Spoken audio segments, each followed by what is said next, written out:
Hello बेटा, अस्सलाम वालेकुम, नमस्ते, खुश आयो। अच्छा, प्रीवियस लेक्चर में पाण फंडामेंटल क्वांटिटीज़ में टाइम जी ॻाल्हि कई। अॼु अचूं था पाण नेक्स्ट ते फंडामेंटल क्वांटिटी ॿी आहे जंहिंखे पाण चऊं था करंट। इलेक्ट्रिक करंट आहे छा? हाँ, अच्छा, करंट जो जेको बुनियादी कॉन्सेप्ट आहे उहो ईअं आहे, the flow of electric charges. ठीक है, पर इनके मैथमेटिकली इं चइबो आहे, the rate of flow of electric charges. इनके पाण चऊं था इलेक्ट्रिक करंट। माना करंट जी जेका बुनियादी डेफिनेशन आहे हीअं आहे। पाण अॻियां हली पढ़ंदासीं इंटर में ख़ासि तौर ते करंट के बारे में, पर थोरो तव्हांखे ॿुधाए वञा। बाबा जेको लफ़्ज़ रेट आहे न, इन रेट जो मतलब है डिवाइडेड बाय टाइम। जी का rate of change of displacement, rate of change of velocity, rate of change of acceleration. ईअं rate of change of charge आहे। मतलब करंट के मैथमेटिकली लिखबो आहे, I is equal to charge माना क्यू अपॉन टी माना टाइम। तो generally पाण ॻाल्हि कंदासीं I is equal to Q upon T. I माना करंट, क्यू माना चार्ज, टी माना टाइम। ॿियनि लफ़्ज़नि में ई चओ। साईं भला ॻाल्हि ॿुधो, जेकॾहिं करंट डिपेंड करे थो चार्ज ते, करंट डिपेंड करे थो टाइम ते, त पोइ करंट ड्राइव्ड आहे। फंडामेंटल किथां आयो? त इन जो सादो जवाबु इहो त ही बेसिक रिलेशन कोन्हे करंट जी, ख़बर आहे? ही वरितल आहे, ही हासिलु कयल आहे। किथां हासिलु कयल आहे? बुनियादी रिलेशन खे ॾिसी करे पाण फ़ैसिलो कंदा आहियूं त का शइ फंडामेंटल आहे या न आहे। ऐं बुनियादी रिलेशन आहे चार्ज जी, जेका बेसिक रिलेशन आहे न इन सॼे मामले में, उहा बेसिक इक्वेशन या बेसिक एक्सप्रेशन ही आहे, ख़बर आहे? क्यू इज इक्वल टू आई इन टू टी। माना चार्ज डिपेंड करे थी करंट ते, चार्ज डिपेंड करे थी टाइम ते, तो चार्ज ड्राइव्ड आहे। करंट फंडामेंटल आहे, टाइम फंडामेंटल आहे। अच्छा, मैथमेटिकली पाण तव्हां ज़रूरु इहा ॻाल्हि कयूं था, बाक़ी बुनियादी रिलेशन जी ही आहे। त पोइ इहो न चओ सर हिन में ॿ शयूं मौजूदु आहिनि, हे त ड्राइव्ड आहे, ईअं न हूंदो, वरी बि फंडामेंटल आहे। ठीक है, सो करंट जी डेफिनेशन इहा थी। हाणे हलूं था यूनिट कहिड़ो, त ॾिसो इन जो जेको यूनिट आहे ख़ासि तौर ते एसआई सिस्टम जे मुताबिक़ जेकॾहिं ॻाल्हि कजे न, त एसआई यूनिट इन जो हूंदो आहे एम्पियर। एम्पियर नाले साइंटिस्ट पाण खे ॿुधायो त यूनिट आहे एम्पियर। हलो हाणे 1 एम्पियर छा आहे? इन 1 एम्पियर ते पाण थोरो ॻाल्हायूं था। 1 एम्पियर जी डेफिनेशन ते अचूं था। अवां जे किताब में 1 एम्पियर की डेफिनेशन डायरेक्ट लिखी पई आहे, उनकी एक्सप्लेनेशन कोन्हे को। पाण वरी इन जी एक्सप्लेनेशन भी ॾींदासीं थी। फार्मूलो जेको 1 एम्पियर जो या डेफिनेशन जेका वरती आहे उहा वरती किथां आहे। ठीक आहे, इंटर जी फिजिक्स में तव्हां ही पढ़ंदो, जेका हाणे मां ॻाल्हि कयां थो इहो तव्हां इंटर में वञी पढ़ंदो। कहिड़ी ॻाल्हि? बाबा ने हिकिड़ो कमु कयूं था, हिकिड़ो कंडक्टर आहे या का तार आहे, इनखे पाण करंट ॾियूं था। ठीक आहे, जॾहिं बि कंहिं कंडक्टर खे या तार खे करंट ॾींदो त उनजे चौधारी हिकिड़ी फील्ड ठहंदी आहे, जंहिंखे पाण चऊं था मैग्नेटिक फील्ड। छा था चऊं? मैग्नेटिक फील्ड, मकनातिस, चकमक वारी फील्ड पढ़ियो हूंदो 10वीं क्लास में। अच्छा, जेका फील्ड ठहंदी आहे जंहिं डिस्टेंस ते, उनजो फार्मूला उहा आहे B is equal to mu naught I upon 2 pi R. ही फार्मूला को मां डायरेक्ट लिखियो आहे, हवालो ॾियां पियो त इंटर जो टॉपिक आहे। डेफिनेशन मूंखे ॿुधाइणी आहे, उन बिहाफ ते मां ॻाल्हि कयां थो। अच्छा, कहिड़े साइंसदान, कहिड़े साइंटिस्ट ई ॾिनो? एम्पियर। एम्पियर असांखे ॿुधायो त फार्मूला फील्ड जो इहो ई आहे। हलो हाणे पाण कमु हिकिड़ो ॿियो था कयूं। कहिड़ो? त इन फील्ड में माना पहिरें कंडक्टर जी जेका फील्ड हुई न बाबा जी, चार्ज जे चौधारी फील्ड हूंदी आहे, ई कंडक्टर जे चौधारी बि फील्ड आहे। इन में हिकिड़ो ॿियो कंडक्टर बि रखूं था, ॿी तार बि खणूं था, उन तार खे बि करंट ॾियूं था। त हाणे असां ऑब्ज़र्व करे सघूं था त इन्हनि ॿिन्ही जे विच में हिकिड़ो फोर्स हूंदो। ओके, इहो फोर्स कहिड़ो हूंदो? अट्रैक्शन वारो हूंदो या धिको या रिपेल करण वारो हूंदो? त इन जे लाइ इहो तव्हांखे यादि करणो त इहो डिपेंड करे थो त कंडक्टर में करंट जो डायरेक्शन कीअं आहे। जेकॾहिं ॿिनि कंडक्टर में करंट साॻी डायरेक्शन में हूंदो त पोइ जेको फोर्स हूंदो अट्रैक्टिव हूंदो। कहिड़ो बाबा? अट्रैक्टिव। अच्छा, जेकॾहिं डायरेक्शन करंट जो अपोजिट वठो था, त अपोजिट जेकॾहिं पाण वठंदासीं त पोइ हाणे करंट जो जेको डायरेक्शन आहे, अवां वठो अपोजिट, त जेको फोर्स हूंदो हाणे इहो फोर्स हूंदो रिपल। सर पोइ भई यादि कीअं कयूं? सफ़ा सवलो शॉर्टकट आहे। चार्ज जो उबतो गुसो आहे, सेम चार्ज रिपेल पर same direction of current attract each other. Opposite charges attract, opposite direction of two wire repel each other. यादि ईअं करे छॾियो। डिटेल इंटर में वञी पढ़ंदो तव्हां, फ़िलहाल पाण खे यूनिट ॿुधाइणो आहे, एतिरो डिटेल में मां नथो वञी सघां। हलो, हाणे जेको फोर्स लॻे थो उहो केतिरो हूंदो, उनजे लाइ असांखे कहिड़े साइंटिस्ट ॿुधायो? एम्पियर। एम्पियर नाले साइंटिस्ट इहा ॻाल्हि कई, जेको फोर्स लॻे थो उहो हूंदो आहे BIL sin थीटा। हाणे ॿुधो, बी माना छा? Magnetic field. उहा कंहिंजी आहे? पहिरें कंडक्टर जी। केतिरी आहे? मथे लिखियो पियो आहे μ0I1/2 पाया। अच्छा, आई माना छा? जेको ॿियो कंडक्टर तव्हां रखियो आहे I2। एल माना छा? Length of that conductor. ऐं साइन थीटा इहो साॻियो। हलो, मैथमेटिकली ही जेको एल मल्टीप्लाई थिए पियो, हेॾां खणी अचो त अपॉन में ईंदो, त हिनखे पढ़िबो फोर्स पर यूनिट लेंथ। ऐं राइट हैंड साइड ते बाक़ी जेको बचियो उहो लिखो μ0I1/2 sin थीटा अपॉन 2 पाया। हाणे पाण हलूं था 1 एम्पियर ते। ॾिसो, फिजिक्स 10वीं क्लास में तव्हां पढ़े आया हूंदो बाबा, डिफाइन 1 जूल, डिफाइन 1 न्यूटन, अहिड़े क़िस्म जूं ॻाल्हियूं पढ़ियूं हूंदियूं न। कुझु अहिड़ियूं ई ॻाल्हियूं पाण हिते बि डिस्कस कंदासीं। कीअं त 1 जूल छा आहे, 1 वाट छा आहे, 1 किलोग्राम छा आहे, 1 न्यूटन छा आहे, ईअं हिते बि 1 करे रखिबो आहे। जॾहिं अहिड़े क़िस्म जी फिज़िकल क्वांटिटी खे डिफाइन कबो आहे त ॾिनल फार्मूला में हर शइ खे पाण यूनिटी रखंदा आहियूं, पुट कंदा आहियूं, यूनिटी रखूं था। हाणे हे जेको μ0 आहे न बाबा, ही हिकिड़ो कॉन्स्टेंट आहे, ख़बर आहे? इन कॉन्स्टेंट जो वैल्यू फिक्स आहे, इनखे तव्हां यूनिटी कोन था रखी सघो कुझु बि कयो। इन जो पंहिंजो वैल्यू आहे 4π × 10⁻⁻7। मतिलबु हिन जो वैल्यू 4π × 10⁻⁻7 आहे। I1 1 एम्पियर रखो, छो तव्हां डिफाइन ही 1 एम्पियर था करणु चाहियो। I2 बि 1 रखो, डिफाइन 1 एम्पियर था करणु चाहियो। साइन 90 बि 1 करे रखो, okay, divided by 2π। R B 1 करे रखो, 1 मीटर, आर बि 1 मीटर करे रखो, छाकाणि त ईअं अव्हांजो यूनिट डिफाइन थींदो। हलो, हाणे 2 आर 4, π में कैंसिल थियो, बाक़ी ख़ाली बचियो आहे 2 × 10⁻⁻7 न्यूटन ऐं पर यूनिट लेंथ माना न्यूटन पर मीटर। हाणे अचो त डेफिनेशन ते हलूं। हाणे हलो त पाण इन जी डेफिनेशन ॻोल्हियूं। ॿुधो हिकिड़ो मिंट, वरी इन सॼी कहाणी खे मां ॿीहर सम्झायां। 2 पैरेलल कंडक्टर खणो। छा? 2 पैरेलल कंडक्टर्स। छो सर पैरेलल छो था खणो?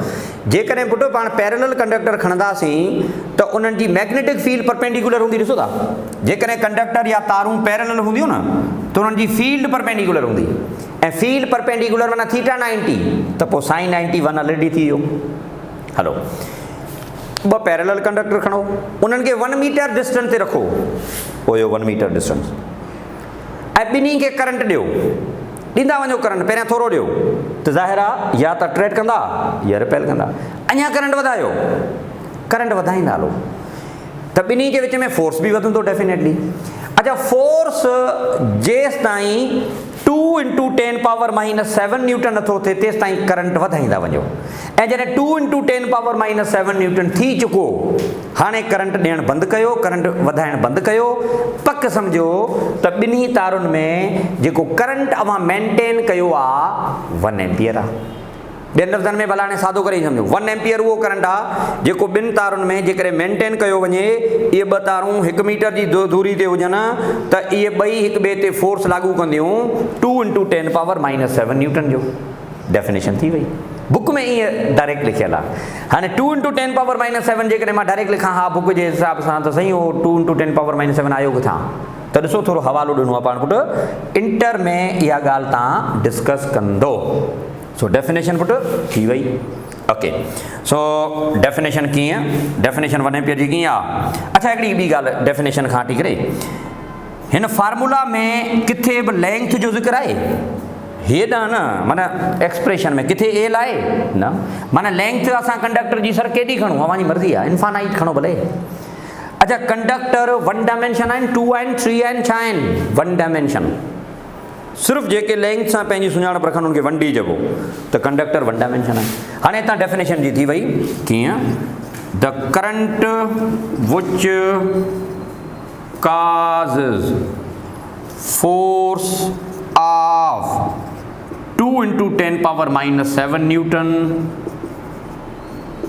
per meter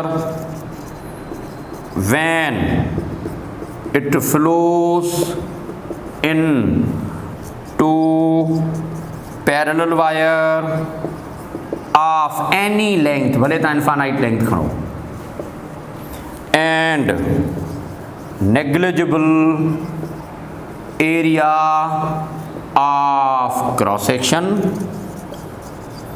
placed 1 meter apart, placed 1 meter apart in vacuum। Book में ही लिखी पई आहे, मुसीबत या डेफिनेशन आई था, पाण थोरो डेफिनेशन के ड्राइव करे वठो। स्पेस छो था लिखो, छाकाणि त ॿिनि कंडक्टर्स जे विच में जेका आम तौर ते पाण मीडियम रखियो आहे, ॾिसो मीडियम आहे न, डायलैक्ट्रिक हुजे या जेको बि हुजे न, इहो मीडियम पाण कहिड़ो रखूं था त मीडियम सिंपली अवांजो छा हुजणु खपे, वैक्यूम हुजणु खपे, या जंहिंखे पाण सिंपली चऊं था फ्री स्पेस हुजणु खपे। त the current maintain between these two wire is said to be 1 ampere. So इहा फिजिकल क्वांटिटी तव्हांजी थी वई। अच्छा, साॻी तरीक़े सां फंडामेंटल क्वांटिटी ॿी ते अचूं था, जंहिंखे पाण चऊं था टेम्परेचर। टेम्परेचर बुनियादी तौर ते आहे छा, ॿुधो डेफिनेशन जेका टेम्परेचर जी आहे न, उहा पहिरियों तव्हांखे सम्झायां पुटु। डेफिनेशन ॾाढी सादी आहे, कहिड़ी? द डिग्री ऑफ हॉटनेस और कोल्डनेस। गरम बॉडी आहे न, माना हॉटनेस जाम आहे, कोल्डनेस माना छा, उनमें हॉटनेस जी एब्सेंस हुजे। So the degree of hotness and coldness is called as temperature. अच्छा, टेम्परेचर के ईअं बि चइबो आहे the measure of internal energy of system, measure of internal energy of system. मिसाल तौर गैस आहे न बाबा, हिकिड़े कंटेनर में उन गैस मॉलिक्यूल जी इंटरनल एनर्जी घणी आहे, उनजो टेम्परेचर शो कंदी। हिकिड़ो गरम पाणी आहे, ॿियो थधो आहे, गरम पाणी जे मॉलिक्यूल जी इंटरनल एनर्जी जाम हूंदी with respect to the cold one. अच्छा, त मेजर ऑफ इंटरनल एनर्जी जंहिंजी जाम हूंदी उनखे हॉट बॉडी चइबो, मेजर ऑफ इंटरनल एनर्जी जंहिंजी घटि हूंदी उनखे कोल्ड चइबो। त temperature is the measure of internal energy. अच्छा, इन जो जेको स्टैंडर्ड यूनिट आहे उहो कहिड़ो पुटु? Standard unit is kelvin. Commercial scale में सेंटीग्रेड आहे, क्लिनिकल स्केल में फ़ारेनहाइट आहे, पर एसआई यूनिट जेको स्टैंडर्ड आहे उहो उनजो केल्विन आहे, जंहिंखे एब्सोल्यूट स्केल बि चऊं था। छो था चऊं, ॻाल्हाइबो, पर फ़िलहाल पाण यूनिट डिफाइन कयूं था एग्जैक्टली इन द वे कि भई हिकु केल्विन छा थियो, हाणे वरी 1 केल्विन छा आहे, छाकाणि त हर फिजिकल क्वांटिटी जे यूनिट खे बि डिफाइन कयूं था। 1 केल्विन जी डेफिनेशन जेका बुक में छापी पई आहे न, उहा डेफिनेशन आई किथां, हिकिड़ो सवाल थिए थो न। त हाणे हलो त उनजो पाण हिकिड़ो रेफरेंस ॾियूं, उनजो हवालो ॾियूं, थोरो ध्यानु ॾियो। अच्छा, 1 केल्विन खे डिफाइन करण जे लाइ हिकिड़ो नओं लफ़्ज़ आऊं तव्हांखे सम्झायां थो, तव्हां इहो थोरो सम्झंदो, जंहिंखे पाण चऊं था ट्रिपल पॉइंट ऑफ वाटर। ठीकु आहे? अच्छा, ट्रिपल पॉइंट ऑफ वाटर जी माना ख़बर छा आहे? ॾाढो सादो। ट्रिपल पॉइंट ऑफ वाटर जो मतिलबु इहो आहे त अहिड़ो टेम्परेचर जंहिं ते जेको पाणी आहे water, it exist in its 3 फेज़िस।